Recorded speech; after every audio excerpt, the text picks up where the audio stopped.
I'm in a hotel room in San Francisco. Oh, really? Okay. What's going on out there, if I might ask? I'm following the Florida Gators basketball team. Oh, good for you. All right. Well, that's fun. I've been Yeah, following myself. yeah. I mean, we did a thing up there once, so you must know I'm a Yeah, Gator. that's right. I do remember. Sure. Yeah. My wife is a big Wisconsin Badger, so I tried to follow them, and that they unfortunately they lost a little bit to Brigham Young, Yeah, but that was yeah. fun. We're down to there's a game tomorrow here. There was one last night. Yeah, no, I watched it. No, I'm a stupid, ridiculous basketball fan. Yeah, Absurd. Yeah. No. The whole thing, high school basketball, the whole craziness. You can absolutely feel free to ask me questions and stuff. Right? This doesn't have to be a one-way, whatever. sure. So we did it with um, Bob Woodward, and then he just took over. So it was fine That's because that's cool. his deal. What is this? This is a podcast you do? Yeah, it's on Substack, and then we sort of open it up a little bit to the world, and it's really been fun. So I did Woodward, and we did, you know, anybody we can hijack. Did Clinton a couple of ones, and then Dolly Parton and oh Kristen Hanna and a lot of writers. I'm so bad with names. The Help me out, Maggie. Who Gillian, else have I done? Gillian Huh? Flynn, Cecily Strong. Yeah, Southie Shore, that was fun. Actually, one of the most fun ones was Stevie Van Zandt, the guitarist for Yeah. Springsteen, and then there goes that's probably Clinton. No, I don't know. Yeah, on the phone there. I always forget to turn that damn thing off. Well, anyway, so I want to start with the poet, your book, The Poet, which is I think still my favorite. I'm not sure. You said it was your favorite at one point. Does it still hold up? That's an interesting question to say holds up because it is so I mean it's of its time. It's so antiquated. It's about, a bad guy finding ways to turn this newfangled thing called the internet against us. Uh-huh. That's how No, I long didn't mean it held up. I mean, does it hold up for you? But yeah, does well, it hold up for the public too? That's the other thing. Sure. for me it holds up because it's the closest the character, the journalist, I pretty much based on McAvoy. Yeah. I had just retired, I guess you call it, from the newspaper business a year before. So that was kind of the poet was supposed to be my like kind of swan song. And Uh-huh. besides being a thriller, it gave insight into what the news business was like then. And I brought McAvoy back a couple times since. Right. And again, I use them to explore some kind of technological advance that I'm interested in, and also state of the media. Uh-huh. Uh, Oh boy, that's it. That's an interesting one in itself. Sure. yeah, it's changed so much, since the poet came out. Uh-huh. There's just I won't embarrass you too much, but um, this is from it might be right from the start, but it just gives people listening some idea if they haven't read the damn thing. Death is my beat. I make my living from it. I forge my professional reputation on it. I treat it with the passion and precision of an undertaker, somber and sympathetic about it when I'm with the bereaved, a skilled craftsman with it when I'm alone. I've always thought the secret of dealing with death was to keep it at arm's length. That's the rule. Don't let it breathe in your face. That's good stuff, man. I think. It's What funny. do I know? But I think it is. Well, yeah, I mean, I labored over Don't let that it for a breathe in your while. face. Yeah. Well, no, I was going to tell a story about someone we both know and love, and he's probably going to listen to this or watch it. I don't know how you've packaged this, but Michael Peach, our former editor and publisher, Yeah. edited that book, and he we really kind of we he edited maybe 12 or 15 of my books. Great That's editor, the as same for me. Yeah. and we didn't lock horns on many things, but he didn't like that line, "Death is my beat." Oh, really? And Ooh. I fought for that and it stayed in, and I've embarrassed him a few times about it because it does. People bring it up a lot. Some people ask me, Uh-huh. sign the book, Death is My Beat, even. Uh-huh. Uh-huh. And so and No, I he think was a jerk. He didn't know what he was doing. I don't know. No, that he's sounds like he's he's a good guy. I have a place on the Hudson. He has a place about a mile away, so we see each other in the summer a bit. I love him. He's a very nice man, very smart. So way back, way back, 20 years or so ago, you went to St. Thomas Aquinas. You play any ball there, any football or anything? I played basketball, but I wasn't very good, and I was also very small. I grew in college, so my basketball ended in the JV. I was Oh, never real? good enough. Okay. Uh-huh. Uh-huh. Well, that's a major sports place though. Yeah, it wasn't Thomas then. Aquinas. It wasn't then though. Actually, Oh, really? I graduated in 1974, and that was the year this football coach came named George Smith, and he's the one who was there for the He next turned it. Okay. Uh-huh. Uh-huh. several So states. how do you go to Aquinas and not wind up at like Notre Dame or Boston College or something? Why do you wind up at a pagan school, University of Florida? Yeah, no, it really turns you into a black sheep. Don't go to one of those schools, Uh-huh. I'm still close with just a handful of my high school friends, and Uh-huh. one went to Florida with me, one went to Boston College, and one went to Notre Dame, and we Really? Uh-huh. That's usually interesting. Yeah, I've become really good friends with Lupica, and he's a Boston College boy, and then he's got four kids. They all went to Boston College. oh, okay. So I went undergraduate at Manhattan, which is another Catholic college. So your Then I see dad, you I'm have the sorry, then I see you have the Vanderbilt flag there yeah. behind. Oh yeah. No, yeah. I went there grad school, and in fact, I was just there this week. Gave a little speech there and whatever, and yeah, that was. I was very lucky there because there was a professor and he had a writing class. I didn't know if I was going to last. I went in there with one of the in the PhD program, big fellowships and stuff, and I don't know. It was during Vietnam. It was a confusing time, but this guy, he just said, "You got it. Whatever it is, you got it," and that was important to have somebody say, you can write. Because you don't really believe it. I remember we both won Edgars, and when won mine, I can repeat my speech from memory. I guess I'm a writer now. That's Yeah. all I said, and that was because I finally felt okay. The book's been published and it won this award, so I guess I'm a writer. And I mean, it was honest. That was what I felt. I probably, I know what you're saying. It's like a lot of people say they're a writer, but are they really a writer? I think I felt that when I got a book published. Uh-huh. Well, back in those days, a little different now, but like if you met a woman at a bar or something, what do you do? I'm a writer. She said, "Oh, have I read any of your stuff?" You say, "Well, I haven't been published yet." They would just get up and leave. They would say, "What kind of phony are you? What do you mean you're a writer?" Now I think you can get away with it a little bit more because you can publish online or whatever. I think it's harder to get books published because there's hardly any publishers left. Yeah. Um, but there are places to get stuff, where at least people can read them. Yeah, I mean, it is so different from when we started, and it was a big hurdle to just actually end up with a printed book in your hand. Hmm. Yeah. No, it's big. It was unbelievable thrill. A dream come true kind of stuff. So your dad was important along the way as an influence, and what he kind of wanted to be an artist along the way, and what was that about? Well, I didn't know this at the time, but when since we were talking about University of Florida, I went up there they have a school called Building and Architecture. So I went in there thinking that I'd do what my father did, which was design and build houses.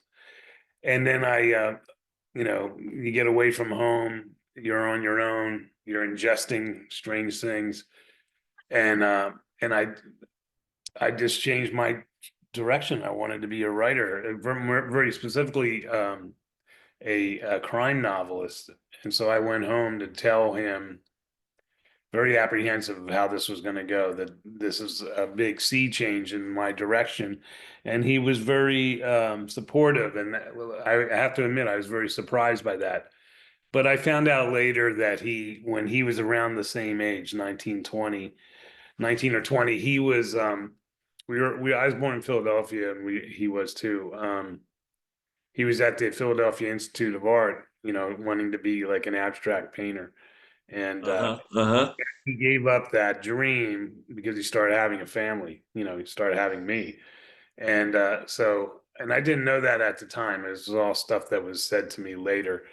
But so when his son came home and spoke of having aspirations to do something artistic, he wasn't like, no, no, no, you got to get a paycheck and all that. No, he said, we got to Uh-huh. figure out how to get you into a position to take what will be a long shot. And so that was a pivotal moment in my life, maybe the biggest one. Did he keep any of his paintings around when you were growing up, or you didn't know at all? No, yeah, there were three or four, and yeah, for some reason I thought, and and they weren't like they were somewhat abstract. Um, so I thought they were things he did like when he was 13 or something. Oh, really? I Uh-huh. wasn't very appreciative of art. Uh-huh. Uh-huh. Two or three. I have one now. But I think what he did was when he painted something, he gave it to somebody and only kept it. Uh-huh. Like Uh-huh. one was the house he grew up in. So to me that was like a kid's thing. So Uh-huh. We have one of Sue's, my wife's, in the living room, and I always thought it was like when she was 20 or something, but she said, no, no, I actually painted it when I was 7. So she did paint it when she was a kid, you know.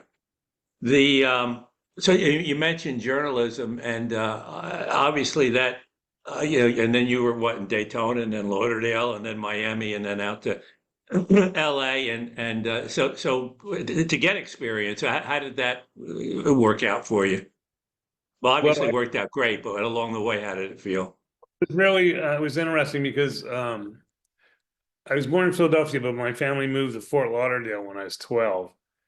And so I eventually ended up being the police reporter at the Fort Lauderdale News and Sun Sentinel. And Hmm. so my hometown, and at that time, it was still a resort town, but it wasn't as big as it is now, obviously. And it was the kind of place where I could just go through the swinging door and right into the detective bureau and say, "Hey guys, what's going on today?" And then from there, I eventually, you gather clips, you get some big stories, and you get noticed by the bigger papers. And I got recruited by the LA Times, and it was such a different world. I mean, it was a giant newspaper at the time. It was the highest circulation paper in the country. Really? Uh, That's interesting. yeah, it was I was there when they celebrated that they passed the Wall Street Journal, and we all got mugs and T-shirts and all that kind of stuff. But Uh-huh. um, Spare no expense. yes, but it was so different. This was the kind of, as bureaucracies, as entities, Los Angeles Times and LAPD did not like each other. So it was not a place where I could just walk in. And so Uh, I had to, really invest time and effort in building sources and things like that. So it was more of a big time journalism job than working at your hometown paper. But and you I'm sure learned a lot of things about writing, including stuff like deadlines, and you got to write. You got to sit down and do it, Yeah, or I there'll mean, be a big hole in the paper. there's no such thing as writer's block at a newspaper, so you can't go in and say I'm having a bad day, boss. Uh-huh. Yeah. Tomorrow, right tomorrow. Did you ever have a column anywhere? No, not really. I mean, I've done guest columns and stuff since then, but Yeah. I was daily working crime of the day type guy. Uh, Uh-huh. Uh-huh. and, Well, the you know, columns are some because you get it, whatever it is, your 600 words or whatever the heck it is every day, no matter what. yeah, I mean, Uh, to me, that was that would be brutally difficult, like what Carl Hyacin did for years and years, Uh-huh. and other people. Really tough. Yeah, we see Carl a bit here because he's up in the area. He's got a nice wife that's a little younger than him now, like a couple of days or months or years or decades or whatever. But he's still funny, which is great. It's good, good. Another Gator. We were both up there at the same time. Oh, really? Okay, okay. Yeah. We actually did a thing together once out in Palm Springs. That was fun, actually. The uh, Philip Marlowe lived in what Hightower Court, right? He And that. Yeah, Philip Marlowe, correct. Yeah, there's misinformation about me that I Oh, really? Okay, good. We can correct well, you this. got it right. You got it right. I'm often asked, like, did you actually live in the house where Raymond Chandler wrote his novels? And no, Oh, okay, okay. I lived in an apartment where Philip Marlowe lived in the Long Goodbye movie. The Rock. Okay, okay. Yeah, and that was cool. I mean, I found that when I was a reporter, there wasn't you didn't have phones where you could just type in where is this place. It was actually hard for me to find that apartment from the movie, and I later rented it to write as a. For a while, right? Yeah, I mean, what happened was I was a newspaper reporter at the time I found it, and I very specifically said, "Is that apartment open?" It had a nice view of Hollywood, and it's a very unique building, historically protected, right by the Hollywood Bowl. And the guy said, "No, it's rented." And he goes, "You're a writer, right?" And he said, "Writers come here all the time, drawn to this apartment uh, Uh-huh. that was used in the movie and in one of the books." And and then years later, that came open, and he had kept my card. I was no longer at the LA Times, but he called the number to see if I still wanted to rent it, and the person who Uh-huh. had my desk and my phone number knew me and connected us, and I rented it because at the time I was living in Florida almost full time and coming back to research and so forth in LA and staying in hotels. So Uh-huh. instead, I rented that as the place I would hang when I came back to research and Uh-huh. Uh-huh. Uh-huh. So crime stories are at least one for you. You're a dishwasher, you're a kid, what, 15, 16, whatever. So something happens, right? Tell us that little story. no, I was yeah, it's another This is one a of the weird one. pivots. I was yeah, dishwasher at a resort on the beach in Fort Lauderdale, and I worked banquets, so it was late at night. I'd be last guy out after cleaning the kitchen and so forth. So one night around midnight, sort of in 1972, I was driving home. It was late. I was stuck at a red light, and there's no traffic. So what do? You look around to see if there's any cops, and I was going to blow through the red light because I just wanted to get home. And when I look around, I see a guy running down the sidewalk across the street, and I see him hide something in a hedge. And I don't know, for some reason, I was very curious, what was that all about? And so when the light finally U-turned, drove over to where the hedge was and reached in, and I pulled out a gun. And just around that time, all these blue lights started flashing in the neighborhood. So the cops were descending on this neighborhood. I'm standing there holding a gun. Not good optics. So I stuck it back in the hedge. I Good went over to move. a payphone.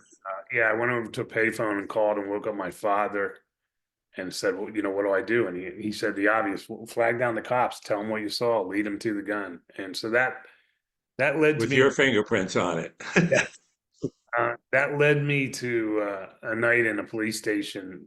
Basically being questioned by a really tough guy detective, very hot Harry Bosch like character, and then looking at a bunch of lineups of to see if I could identify the guy who I saw hide the gun because Uh-huh.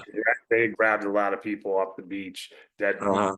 fit my basic description. There was a biker bar right by there, so I said, guy had long hair, had boots, jeans, t-shirt, and a beard, and so that I just described every biker in the bar. So they pretty much Okay, that was helpful. Okay.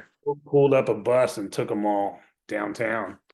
And I spent a long time going through lineups and so forth, and never identified anybody, which didn't make the tough guy cop detective Uh-huh. very happy at all. But it's weird, just something about him and his taciturn way really intrigued me, and I think that was where a lot of my interest in detectives started. Hmm. And Well, the that's a great story. So Bosch, Hieronymus, and that's still your whatever thing that came up, Hieronymus, right? And that's ever since. And a lot of people would know, but some people don't. You wouldn't know about his paintings and the kind of violence and debauchery and whatever, and kind of a world gone crazy, which kind of fits today, I guess. And sometimes you talk about kind of writing on a canvas. So yeah, is that semi-accurate? I know the um, parts about Bosch and the painter are accurate, but how about writing on a canvas?